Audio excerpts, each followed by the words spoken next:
respect the move, but the entire thing has been a witch hunt, and there is no collusion between certainly myself and my campaign, but I can always speak for myself and the Russians, zero. I think it divides the country. I think we have a very divided country because of that and many other things. I hate to see anything that divides.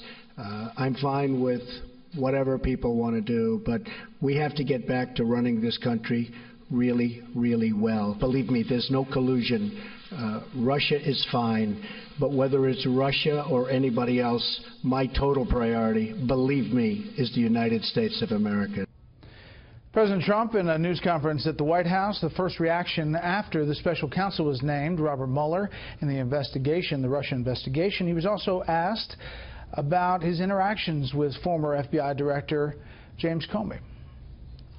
Did you at any time urge former FBI Director James Comey in any way, shape, or form to close or to back down the investigation into Michael Flynn? And also, as you look back... No. Next question. Okay, and here's the latest polls out today. Monmouth poll, the approval rating, you can see Monmouth has it at 39% for President Trump, and there you see the March numbers. This question is interesting. Concerned that President Trump may be too friendly with Russia. Concerned a lot, 39%. Not concerned, 45%. That's at the heart of all the allegations, obviously, about Russia. Let's bring in our panel. Jonah Goldberg, senior editor at National Review. Karen Tumulty, national political correspondent for The Washington Post. Molly Hemingway, senior editor at The Federalist, and syndicated columnist Charles Krauthammer. Jonah, your thoughts on the comments today? I thought, let me put it this way. I thought on his comments from just there, I think they were syntactically challenged, but I think what comes across to me is that the appointment of Mueller is actually great news for Donald Trump. Why is that? At least in the short term and the medium term. Assuming that he's not actually guilty of any of these charges of collusion, we'll leave out subordinates for another time. This takes it out of the hands of Democrats. It takes it out of the hands of the press to a certain extent and lets him actually focus on this trip in the short term, lets him focus back on his agenda. If anybody calls for impeachment, which I think is ridiculous at this point, the White House gets to say, the Republicans get to say, look, we have to wait for Mueller to come back with his findings. And until then, there's really nothing for us to do. It slows down, as Lindsey Graham said today, it even slows down the congressional hearings. And this is all good news for him. It gives him some breathing space. It gives him permission to focus on that. But the question is whether the president has the discipline to focus on that. Last night, the White House put out the line that the president had been very stoic when he received the news, that he said to his staff, now let's all go to our agenda. By this morning, he was back tweeting about how it was a witch hunt and he was a victim. I think that he could use a little bit more of a quality that Bill Clinton had in a time like this. It was called compartmentalization. Clinton had the ability to sort of stay focused on his agenda, and that is one of the reasons that the very week he was impeached, his popularity in the Gallup poll, his job approval hit the highest level of his presidency. This is Donald Trump. I mean, this is the Donald Trump we saw in the campaign. This is the Donald Trump we saw at the beginning of the presidency. He hasn't changed, Molly.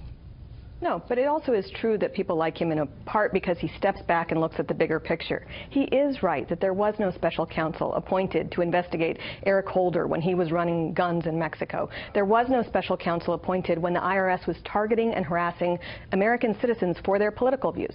There was no special counsel appointed to investigate Hillary Clinton's mishandling of classified information, even when that implicated people within the Justice Department. You look at these things and you do wonder why there is this hysteria on something like this that wasn't evenly applied elsewhere. By the way, that last thing you mentioned, Senator Lindsey Graham talked about that today, about where this investigation could go.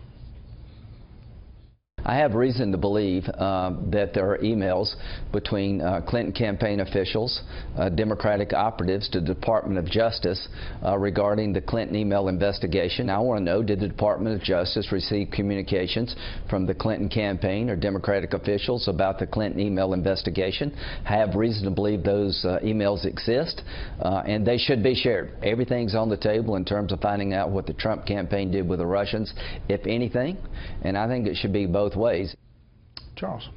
Look, I think he's right. There's the idea that there's only one possible scandal here, I think, is mistaken. Obviously, it's prejudiced. But it doesn't help the president. It doesn't help to say yes, but how about the others? He's the president. This is now his problem.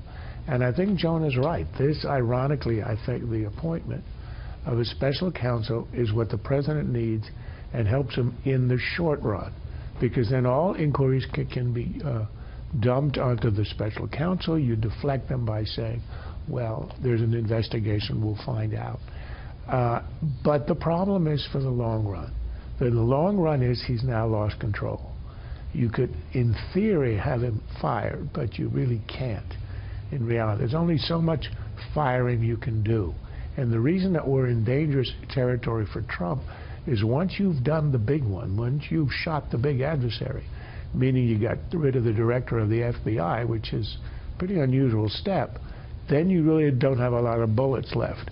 And that's why I think the vulnerability is that Mueller can take this anywhere he wants for as long as he wants, and no one is in control except Mueller.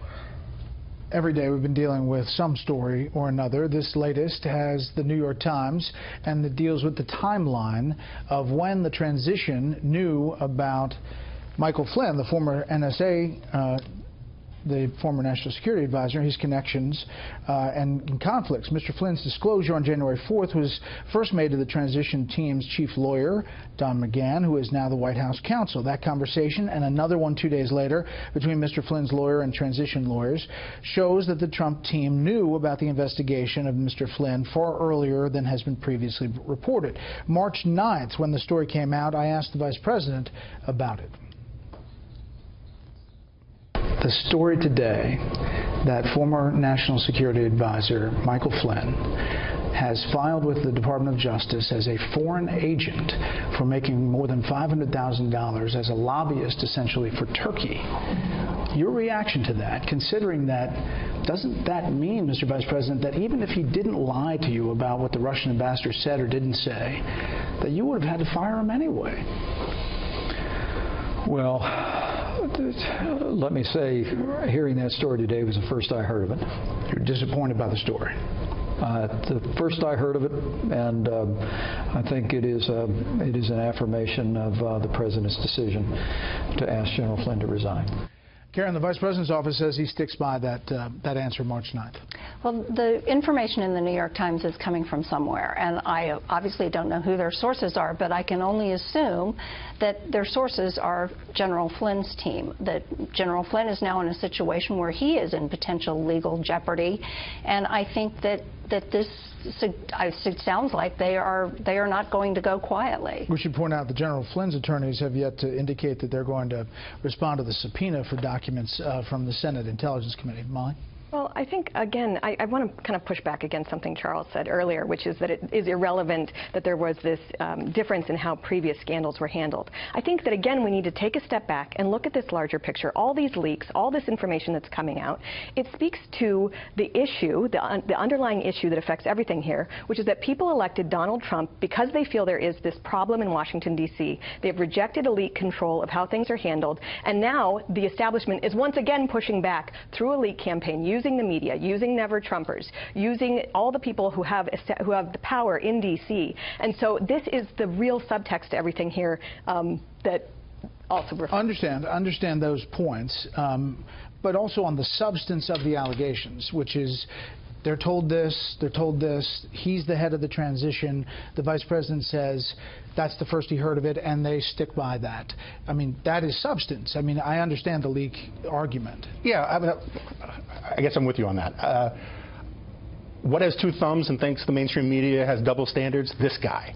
But the reason why Donald Trump is in as much trouble as he is in over all of this isn't simply because of double standards. It is because he constantly stokes these stories through tweets, through accusations, by calling of witch hunts, by not getting his messaging straight on why they fired the FBI director, on what the story is about Michael Flynn. You can go down a long list of things, and when you constantly act like you're covering something up, which I actually think there probably is no there in terms of Russian collusion, but if you consistently act like it is and admit that you fired the FBI director because you didn't like the way he was handling an investigation into your campaign's handling of Russia and WikiLeaks, it is begging the press to go nuts about it. And that is a huge part of the problem. There's a lot of substance to how they're handling these things that fuels why there is such a media frenzy. Karen, the sense of the administration is that they have fired up the base by the reaction of the press and the establishment to all of this, that they believe, and you know, anecdotally you go through the country and you hear, you know, folks say, what is the big deal here? All this process, and they think that that is insulating them.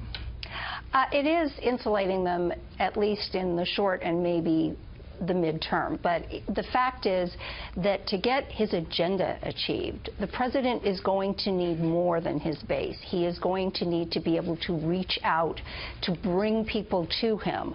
And that, I think, is really what's being jeopardized here.